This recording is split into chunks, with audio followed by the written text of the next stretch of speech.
3DS in what could be called a severe awkward phase, Super Mario 3D Land couldn't have arrived at a better time. Don't expect a simple 2D side-scroller though. While its title harkens back to the series of Game Boy classics, Super Mario 3D Land utilizes the third dimension in exceedingly clever ways, and it's easy to be dazzled by the results. Is it really just a gimmick to showcase the hardware, or is there some genuine Mario magic here?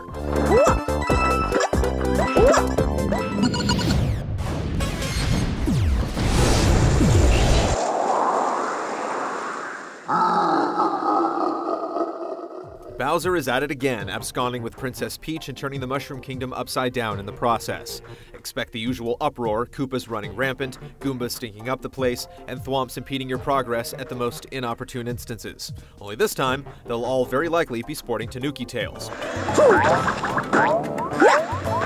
In terms of structure, Super Mario 3D Land takes a cue from the past. You start in World 1-1, and by the time you've trounced Bowser at the end of World 8, you'll have jumped, propellered, or tightrope walked across several dozen levels, hewing to wildly differing themes, and designed around a vast variety of gimmicks. You'll know you're done with a level when you hop on the flagpole at its end, your first time through anyway. Though far from the sprawling playgrounds you'll remember from Super Mario Galaxy, each level does have 3 star coins to collect, and you'll start to feel strapped for them once you get far enough in and find your way blocked because you're short a few.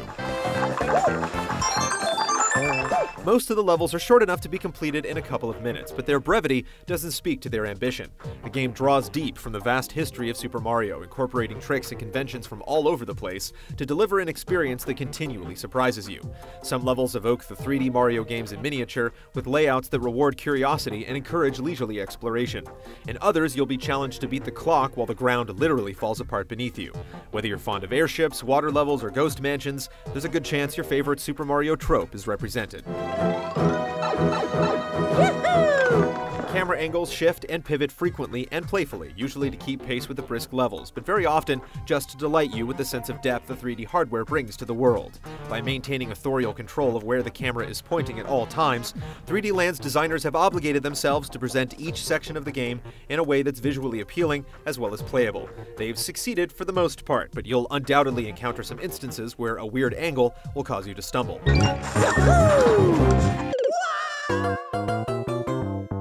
It won't come as a shock that there's more to do once you've whooped Bowser, but the breadth of what's unlocked might surprise you. After you finish the last castle, you get access to a series of special worlds that remix the elements in each of the regular ones. In many cases, they've changed so radically as to feel entirely new. Even less surprising is the fact that you unlock Luigi after beating the first special world. Letting the underdog Mario brother have his moment in the spotlight is both spiritually fulfilling and rewarding in terms of mechanics, as his jumps are higher and his handling is noticeably different from his siblings.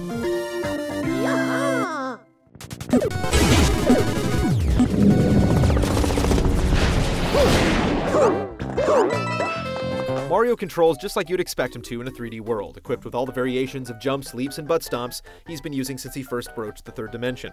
The health system, if you want to call it that, most closely resembles that of the 2D games. If you're using a power-up, you lose it when you get hit, get smacked again, and you shrink. After the third hit, it's curtains. The mix suits the game well overall, with plenty of opportunity for deft players to make the most of Mario's skills in the game's brief levels. As all the stripe-tailed denizens of the Mushroom Kingdom suggest, the Tanooki Suit from Super Mario Bros. 3 is back in 3D Land, and its ability to slap enemies and slow your descent as you fall will be of no small utility in this precarious world. There's also a special version of the Tanooki Suit in the Special Worlds that allows you to morph into a statue, rendering you impervious to enemies. When you count the fire and boomerang flowers, the latter lets you hurl projectiles that hurt enemies, as well as retrieve distant items. Mario is suitably equipped to take on the worst that Bowser and company can concoct. The game starts out manageably, but eventually ramps up to a pretty significant challenge. To take the edge off, there's a special Tanooki Suit that spawns when you begin a level after dying 5 times. You're impervious to damage while wearing it, but the pits still kill you. After 10 deaths, you're given a free P-Wing that'll automatically zap you to the end of the current stage. It bears note, though, that these crutches aren't available in the special worlds. If you want to go that deep into 3D Land, you better bring your A-game.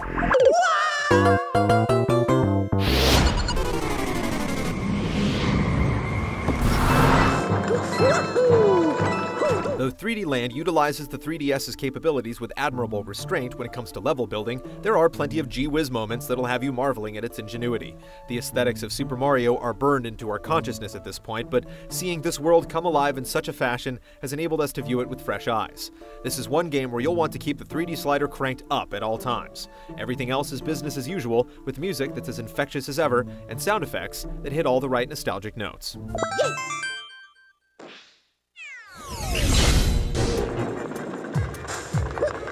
Super Mario 3D Land proves that gaming's most enduring mascot is also its most adaptable. Is the advent of affordable 3D consumer technology ultimately just a blip on gaming's radar? Who knows? What matters for us now is that Mario's thriving in stereoscopic 3D.